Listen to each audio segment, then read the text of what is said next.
the idea here, Scott, would really just be, and anything that you're comfortable or uncomfortable, talking about, please just let us know. But we would love just the opportunity to gather some more information and then from here create some marketing content. And my question would be, in your absence, who might be the best person to kind of liaise with, to get some of the story approved before marketing it out through social?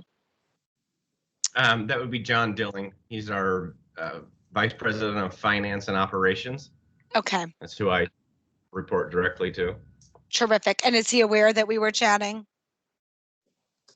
I don't remember if I mentioned it to him or not, but I'll say something to him. Cool. That'd be great. And we'll try and get, some high level ideas this week. I mean, obviously not the entire in its all form, but maybe at that point we can just kind of loop John in so he could be a resource moving forward. All right. So Sure. with that being said, I'm going to let Leah kind of drive the conversation in terms of just trying to understand a little bit more about your experience, and then we'll kind of go from there. Does that sound okay? Sounds good. Great. Thank Great. you. Well, thanks. And if you hear me typing in the background, it's because I'm taking notes. It's just faster to get it on digitally first, but I'll try and mute when I'm making too much noise. So as Melissa said, we want to hear the story of your DDMRP journey and maybe a little bit about the context in which you implemented the solution, the context of your company, the challenges you had and were able to overcome, and all that good stuff. So maybe we can start by just sort of discussing the company itself and the context, how many locations you were interested in the beginning and implementing our software, and what drew you to it. Sorry, you kind of broke up there for a while. Oh, sorry. Something about I could start with, and then you start with boom. Let's start by describing the company and your role at the company, and locations and all that good stuff. Okay. All right. So ABI Attachments is just about 25 years old. We have about 50, well, it depends on the days, 54, 56 employees total, all here in Mishawaka, Indiana. We assemble probably about 65 to 70% of the tools that we market and sell in-house. The rest of it is done through third-party manufacturers. We've got one in Lancaster, Pennsylvania, one in Mount Pleasant, Texas, one in Idaho, and I guess that's it. So we started primarily as a sales and marketing company, sales, marketing, and product development company. Okay. 7 years ago when I joined the company, we were manufacturing, assembling probably 30% of our tools, and 70% was done outside. And basically that's flipped over since then. Great. And so in terms of your, that flip, was that what was driving the strategic decision to try and flip that balance? I think there were several factors. One of them was really to create our own fate. We had an awful lot of dependence on third-party manufacturers. We're a very nimble company. When we decide to design something, we're not like the Toros and the big companies that take 3 years to go from concept to sales. We come up with an idea, draw it out on a napkin, put it in CAD, and we're shipping it within 120 days. So we give ourselves flexibility to do that. Sometimes that's at our own detriment. You try to push something through a little too fast, and things happen that are kind of out of your control because you're still dependent on outside forces to get things going. Right. Also, there's obviously a cost savings that comes into that. We can weigh the labor and the overhead against the cost that these third parties are charging us to build our products, and we can realize a savings just by bringing it in house. So those were the, at least from my perspective. I think as a company perspective, I mean, obviously there's the owners of the company may have slightly different ideas, but that's Sure. essentially what drove that change. Okay. Well, it makes sense then that you would want to or need to really to do that to have more robust planning solutions. Yes. Prior to NetSuite, which we implemented, oh gosh, let's see, with R Plus for about a year, probably, I'm going to say it's probably been 3 years, maybe 4 at the top since we installed NetSuite into our world. Prior to that, there were no planning systems other than Microsoft Excel and Kanban cards, and hope the heck that Scott Harney knows what he's doing. So that was our planning system. Awesome. So Scott, just out of curiosity, so you implemented NetSuite, and then did you implement Replenishment Plus for NetSuite because you were looking for a solution that NetSuite may have not provided, or what kind of drove you to look at Replenishment Plus? Yeah, it really was. NetSuite, it's by itself, standalone, was not providing the information that we needed, or it wasn't robust enough for our purposes. I don't know exactly how R Plus was even brought up. I don't know if there was a seminar or a webcast or something that our vice president attended. That, I mean, he actually brought it to me and said, "Hey, I like this thing. Let's check it out. I think we're going to do it. Buy this book." And then this was kind of history, and we implemented it just prior to COVID shutdowns last year. I mean, we got in right under the wire. Tanvir left here, I don't know, 3 weeks before the world shut down. So it was kind of a whirlwind, and but from what I've seen over the last year, and what John has seen, and I think that had we not done that, we would have been right where we were prior. It forced us to really look at how our process works. We're still not at the point where we're great production schedulers, but it's forcing us to do that and plan ahead and plan our fate a little bit better than we had previously. Great. And so when your VP brought R Plus to your attention, he was talking about the methodology as well as the software product? What other solutions were you thinking about? We weren't considering other solutions.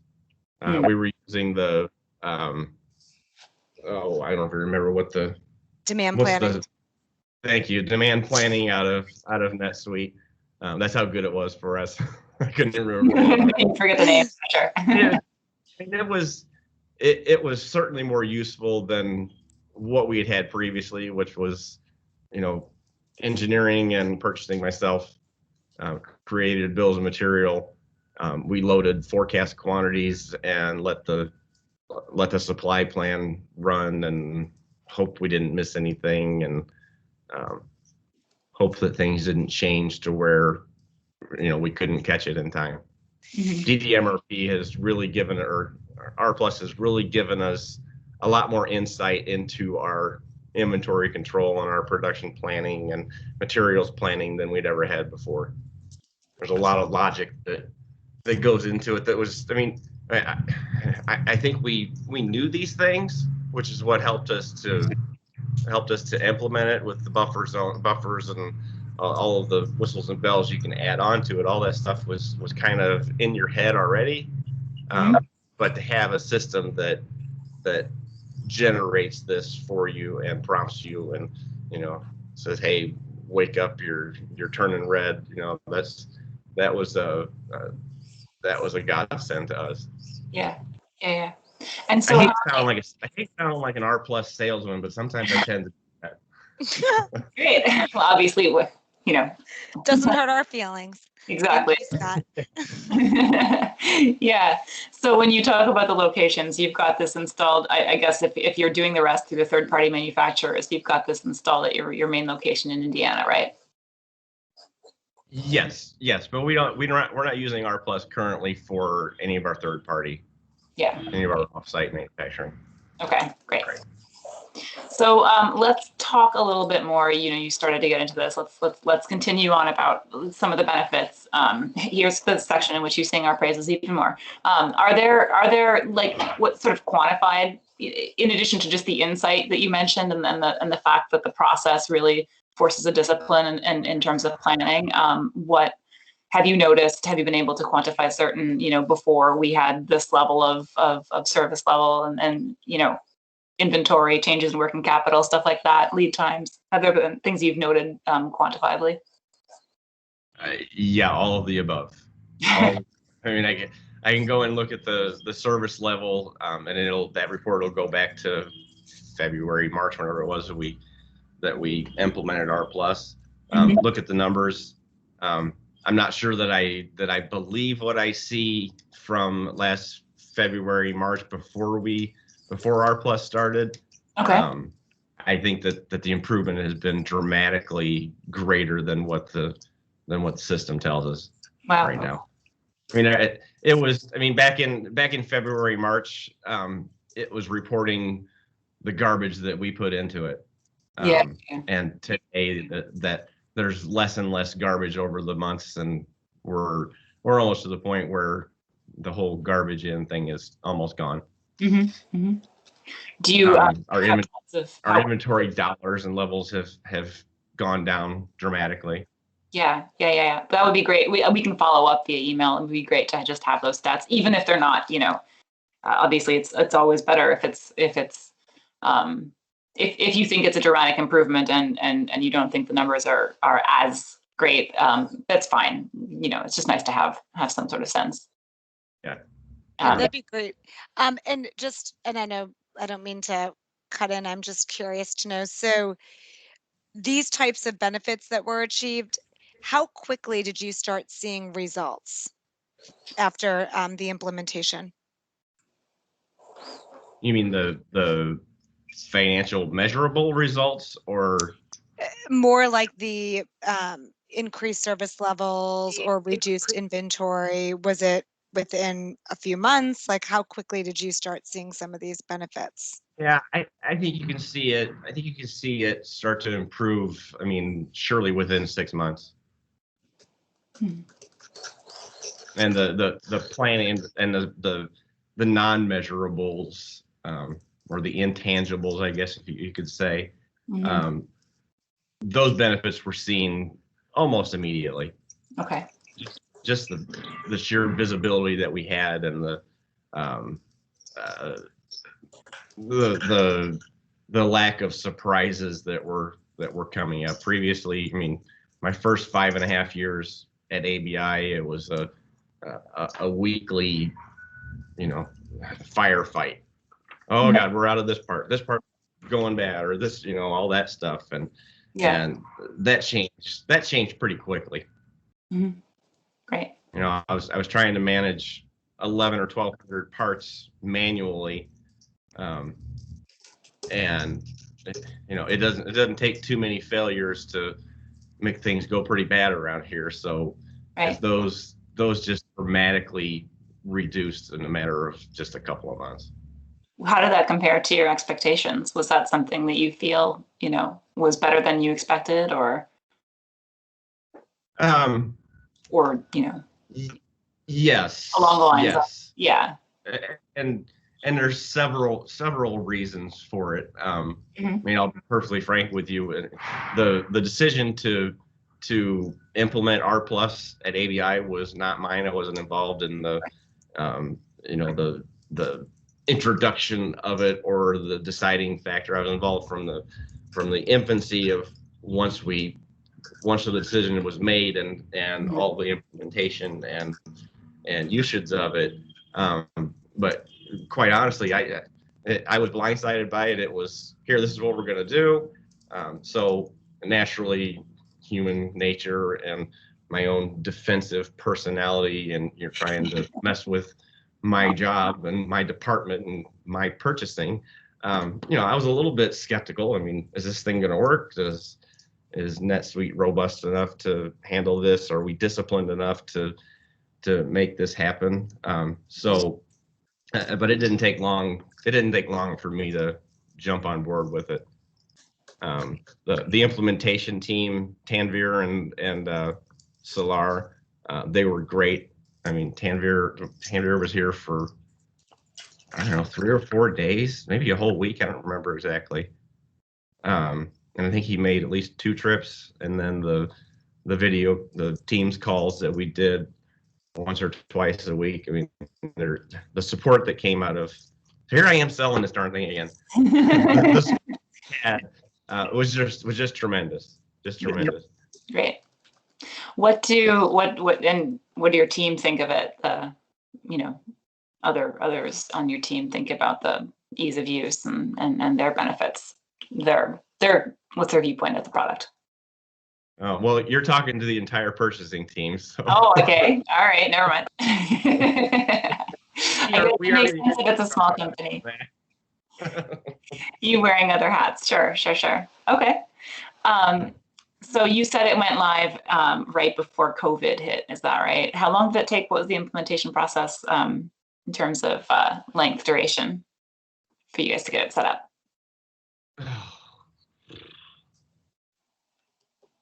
I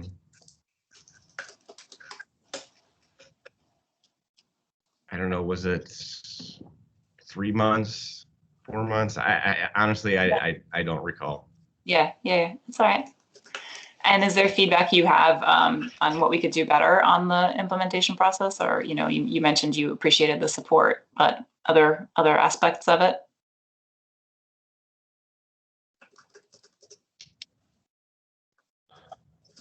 Or generally about the product? Other things that would help you either, do your job or. The implementation, I'm sure there has to be something out there within the implementation that I didn't like, or I would have liked to see differently or something. But I mean, don't tell Tanvir that I was praising the guy, but I mean, they did a great job. Yeah, they truly did a great job. I can't think of anything that I would have to complain about.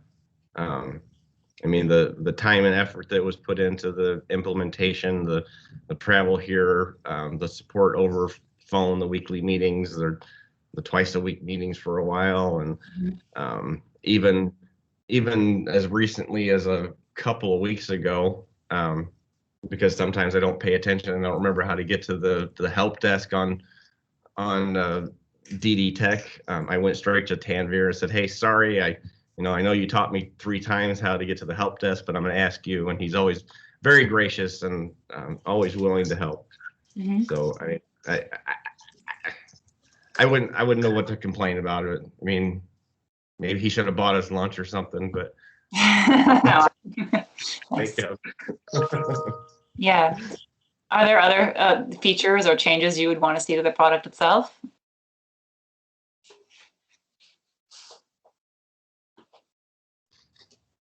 Usability or anything like that? No, the usability is great. If I had anything to complain about, I'd say it's our own usage of it. I have some struggles with the R plus alerts, but that all goes back to our open work orders in the system and our lack of closing out work orders in a timely fashion, or using work orders in a timely fashion. That's really the only place that I really struggle with, and that's the remaining garbage in that we have still a year later.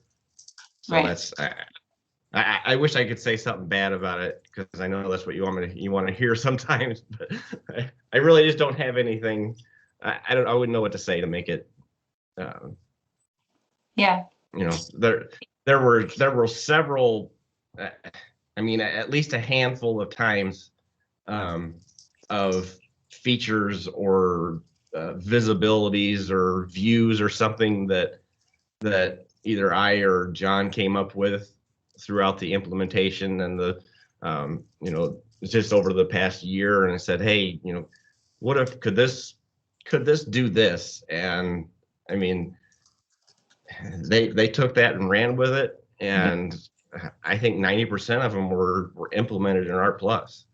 Okay. So it's kind of cool. I don't think I could do that I couldn't call SAP and say, hey, I want this to do this. Mm-hmm. I say, well, wait 13 years and it'll come out in a release or something. Come out in a different, update. Yeah, I guess, and maybe that's what made this such a good partnership. I mean, I kind of see DD Tech as nimble and flexible as ABI is. Mm. When I talked earlier about how we take a product and from an idea to shipping out the door in 90 or 120 days, I kind of get that. I kind of get that feeling from DD Tech too. Right. Cool. Is there any context in sort of your industry that you think would be worthwhile for us to know?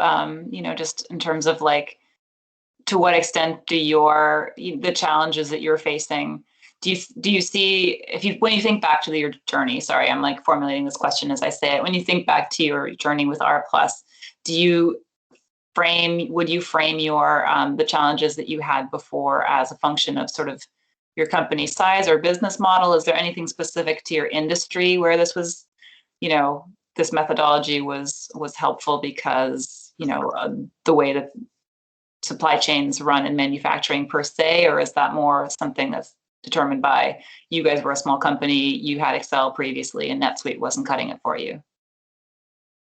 Yeah.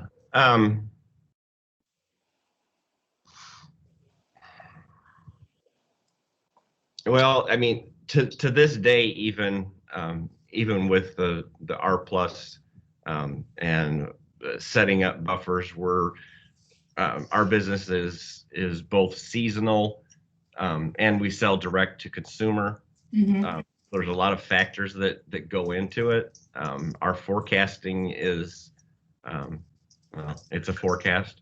Mm-hmm. I guess that's what I can say about it. Just for example, January of this year, we sold about 140% of our forecast. Right. So obviously that's a bit of a strain on supply chain and operation. Not related to what where I'm moving to next week. There's actually no relation to that. So it's kind of how we live, and really I'm not sure that had we not implemented R Plus, I'm not sure that we would be in as good a shape as we are today. Last year, obviously, COVID affected everybody. Yeah. But for ABI, COVID affected one product line. The rest of our sales were very strong. Yeah, I would imagine that. Frankly, pretty darn unexpected, and I'm not sure that we would have